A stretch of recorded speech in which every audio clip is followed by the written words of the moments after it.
Yep. And so what's cool about this is to give some of y'all context about this. When we were in Denver a few weeks ago, Christy came to the table, me, Kim, Christy, all of us like hanging out at the table and we're talking. And Christy's like, yeah, I want to start a podcast and it's going to be great. And, but blah, blah, blah, blah, blah. And as she was talking, I was like, why don't you just do the podcast, Chris? Like, what are you waiting for? And she was like, well, I got to have this, and this, and this. And I'm like, sounds like you have excuses.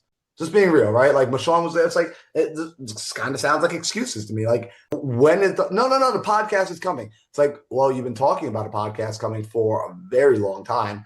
Like, and she's It like, was no, like it was like 3 or 4 years she's been wanting to do this. yeah, like it has been like, guys, if you've been talking about doing something for 3 or 4 years, it's like, what's the saying? I hope there are no kids around, but it's like shit or get off the Potter, right? Like one or the other. Like you got to do the thing or leave.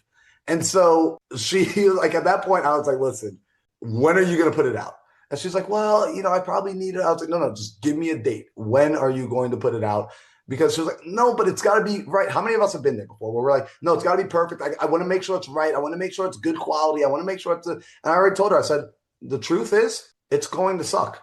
It's your first one. At least comparatively, it will suck. Comparison to episode 100. Episode 1 is always going to be awful in comparison to episode 100 because you are naturally going to improve. You're going to get better. So you yourself will look back and say, I can't believe I did that. Yes, because you improved. And you're going to get so much more feedback by launching. So we got a date, right, Kim? She told us a date. I told her I'm putting it in the calendar. I told everyone at the table, I said, this is what's happening. And I told her, I was like, I am going to follow up with you. I'm going to call you. I'm going to badge you. I'm going to call you out on it, on the date. And it's literally in my calendar. I was looking at it this morning at 8 o'clock. I was supposed to call her and bother her because she told me April 1st was actually when it was going to drop. So I was like, great, I'm going to call you the day before April 1st, which is today. And I think Kim, she actually told me that you were the big push for her reaching out to me and sending it to me sooner because you reminded her like, hey, Marlon's going to call you out tomorrow just in case. Yeah.